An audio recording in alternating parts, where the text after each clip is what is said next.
바울과 바나바 목사님이 이제 2차 선교 여행을 떠나게 되잖아요. 2차 선교 여행을 떠나는데 마가 요한이란 사람을 팀원으로 넣느냐 넣지 않느냐 하는 문제로 많은 갈등이 일어났어요. 그리고 결국 갈라지게 됐을까요? 안 갈라지게 됐을까요? 네, 갈라졌어요. 바울과 바나바 목사님이 서로 갈라졌어요. 그래서 성경은 이제 이 16장 이후부터 갈라진 상태로 선교 여행이 진행되는 내용이 기록되어 있는데요. 이후 성경은 어떤 내용이 주로 기록되어 있냐면은 바나바 목사님과 마가 요한의 선교 여행을 기록하기보다는 바울과 실라 목사님을 중심으로 선교 여행 내용이 기록되어 있어요. 바나바와 이제 마가 요한은 어떻게 보면은 좀 약간 역사의 뒤편으로 사라지는 것처럼 그 중요도가. 자, 바울은 실라와 함께 수리아 길리기아라는 지역을 지나서 안디옥에서 가장 가까운 루스드라와 더베라는 곳으로 가게 돼요. 제가 지도를 준비했는데 PPT 화면에 숨김으로 돼 있어서 지금 안 나오는 것 같아요. 바로 사진이 나오네. 제가 다음 주에는 우리 꼭 그렇게 다음에 볼 때는 지도 보면서 해요. 자, 근데 거기에는 이미 디모데라는 제자가 있었다 없었다? 네, 디모데라는 제자가 있었어요. 바울의 1차 전도 여행의 목적이 뭐였냐면 2차 전도 여행의 목적이 뭐였냐면 1차 전도 여행 때 우리가 만났던 그 사람들 잘 믿음 생활하고 있는지 한 번 더 점검하기 위해 지금 가는 거기 때문에 이미 각 지역에 세워진 1차 전도 여행 때 만났던 각 지역에 세워진 교회들을 바울은 찾아다닌 거예요. 그렇죠? 거기에 이제 디모데란 사람도 있었고 디모데도 바울의 1차 전도 여행을 통해서 복음을 받아들였던 할머니 로이스와 어머니 유니게를 통해서 디모데가 복음을 받아들였거든요. 그래서 그 사람의 집에도 찾아간 거예요. 성경은 디모데를 뭐라고 말하고 있냐면 제자다 이렇게 말하고 있어요. 디모데는 제자다. 제자란 말에는 두 가지 의미가 담겨 있는데 첫 번째는 가르침을 받은 사람이다라는 의미가 있고 또 하나는 복음을 따라서 적극적으로 순종하며 사는 사람이다. 이게 제자의 의미예요. 가르침을 받은 사람, 또 복음에 따라 순종하며 사는 사람. 이게 제자의 의미인데 사도행전을 기록한 사람은 누구일까요? 누가 사도행전을 기록했을까요? 누가 맞아요. 누가가 사도행전을 기록했어요. 예. 그런데 이 누가가 디모데라는 사람을 보니까 디모데는 제자다. 제자. 복음으로 살아가고 있다라는 것을 알고 디모데가 제자라고 일부러 이렇게 적은 거예요. 디모데라는 이름은 두 가지 뜻이 하나로 합쳐진 이름인데 먼저는 영광을 말하는 티메와 그리고 하나님을 뜻하는 데오스 이걸 합쳐서 티메테오스 하나님께 영광이라는 뜻을 가지고 있어요. 하나님께 영광. 그러니까 디모데는 자기 이름처럼 제자로 하나님께 영광 돌리는 삶을 살았던 거예요? 못 살았던 거예요? 세움 형제. 살았어요? 못 살았어요? 오, 살았어요. 맞아요. 살았어요. 디모데는 자기 이름처럼 하나님께 영광이라는 제자로 그렇게 살아갔던 거예요. 여러분 우리 주변에 있는 사람들이 나 예수님 믿어. 나 이제 예수님 믿는다? 나 교회 다닌다? 이렇게 얘기하면 우리 각자가 다 기대하는 게 있거든요. 그 사람에게 저 사람이 예수님을 믿는다고 이렇게 기대하는 게 있어요. 여러분도 목사인 제게 이 앞에 나와서 지금 떠들어대고 있는 목사인 제게 기대하시는 게 있잖아요. 그렇죠? 제가 지난주 목요일부터 금요일에 우리 충북 지역 가정교회 하는 목사님들이 모여서 이제 특별 강의를 듣게 됐어요. 우리 성도들이 한 번 다 갔다 왔던 여기 사랑의 교회에서 이제 특별한 시간을 갖게 됐어요. 사랑의 교회에서 전부 다 이제 뭐 강의 장소부터 점심 식사 간식까지 전부 다 또 잘 섬겨 주셨어요. 뭐 어떻게 섬기는지 여러분들 대충은 아시죠? 자, 이렇게 맛있는 간식도 세팅해 주시고 이렇게 식사도 맛있는 또 육개장 이틀간 맛있는 음식도 이렇게 잘 대접해 주셔서 좋았어요. 이 사랑의 교회를 이렇게 담임하고 계시는 안국철 목사님이 저기 저랑 지금 왼쪽에 대화하고 있죠. 안국철 목사님이 어떤 마음으로 교회를 개척했는지 처음에 한번 이렇게 다시 좀 설명해 주는 그런 시간이었어요. 목사님 어떤 마음으로 교회를 개척했냐면 교회는 교회는 건물이 아니다. 사람이다. 먼저 이 생각을 가지고 위치가 안 좋아도 그리고 목사가 좀 부족해도 성령님께서 함께 하시면 사람이 모이고 교회가 세워지는 것을 보고 싶다. 그런 소망을 품고 가정에서부터 이제 교회를 개척했다라는 지난 이야기를 해 주셨어요. 그렇게 19년이라는 시간이 지났고 교회는 기초에서부터 탄탄하게 잘 세워져서 지금은 누가 오든지 1년에 52주 중에 한 24주 정도를 다른 교회 목사님들이 다 탐방을 오신대요. 절반 이상을. 그래서 성도님들이 그분들도 다 대접하고 이렇게 하는데, 그러니까 어디에 내놓아도 하나님이 하셨다라고 자랑스럽게 말할 수 있는 교회로 이렇게 세워졌어요. 제가 올 1월 달에 처음 지역 모임에 처음 갔거든요, 이 교회로. 그때 경험했던 그 생명력 넘치는 교회의 모습과 이제 올해가 12월이잖아요. 12월 이제 1년이 다 돼서 갔을 때 여전히 교회는 생명력 넘치는 모습을 보여주었어요. 여전히 고영희 사모님은 앞치마를 하고 또 주방과 식탁을 오가면서 이렇게 다 섬기고 하는 모습들을 보여주셨고, 목자도 목녀님들도 기쁜 얼굴로 변함없이 목사님들을 안내하고 섬기는 모습을 보여주셨어요. 그러니까 제가 이 사랑의 교회 갈 때마다 드는 생각은 이거예요. 교회는 이래야 되는데, 교회가 정말 좀 이랬으면 좋겠는데, 그리고 우리 교회도 우리 성도들도 정말 이런 마음으로 세워졌으면 좋겠는데 라는 생각을 해요. 아마 여기 이게 다 목회자들인데, 지역 목회자들, 이분들도 다 사랑의 교회에 가면 그런 생각을 할 거예요.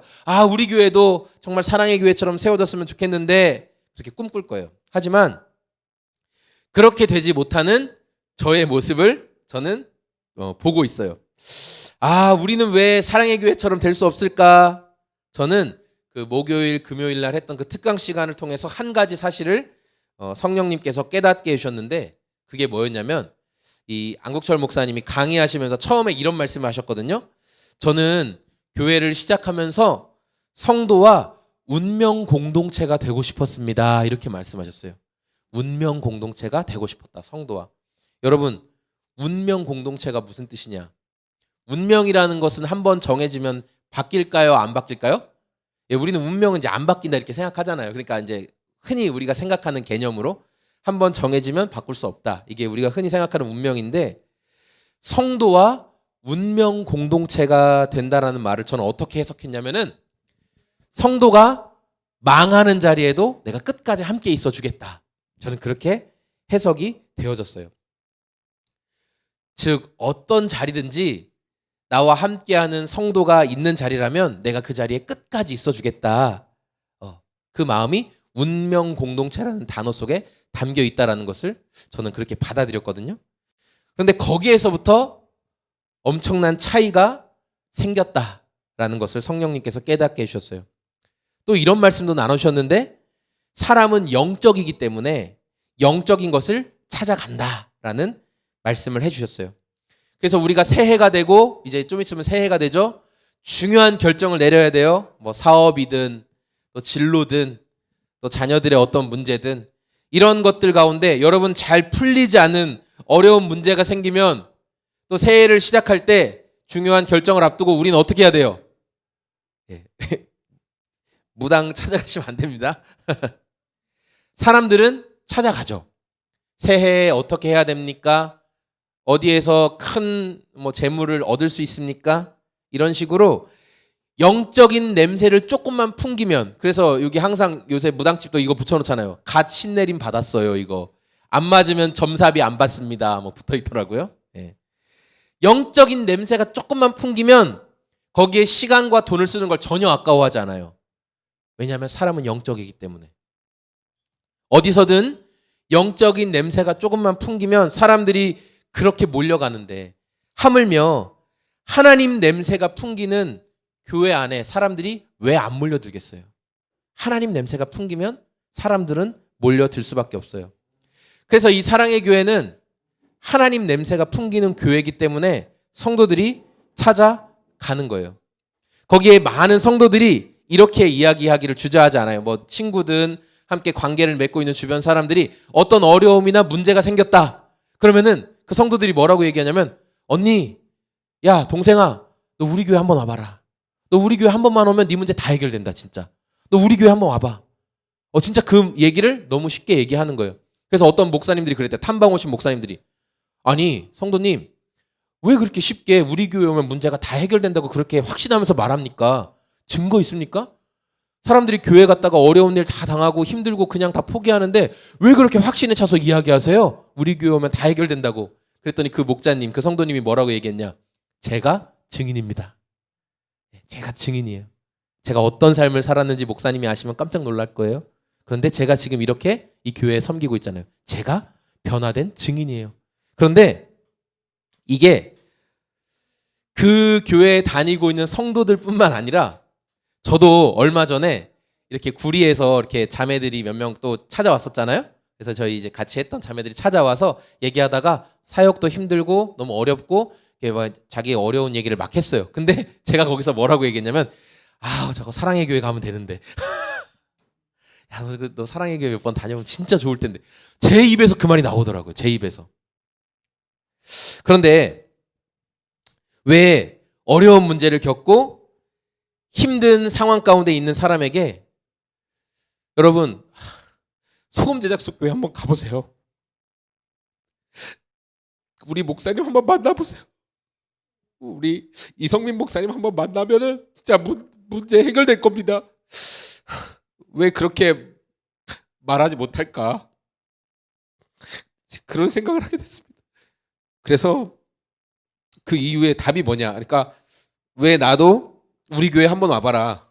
나랑 한번 얘기해보자. 하나님이 반드시 도와주실 거다. 왜 말을 못할까? 저는 그 답을 얻게 됐다는 거예요. 그거 뭐냐면은 저에게 성도와 운명을 같이 하고 싶은 사랑이 없기 때문에 그렇다는 걸 제가 알게 됐어요. 그래서 저의 인생에, 저의 목회에 하나님 냄새가 나지 않는 거예요.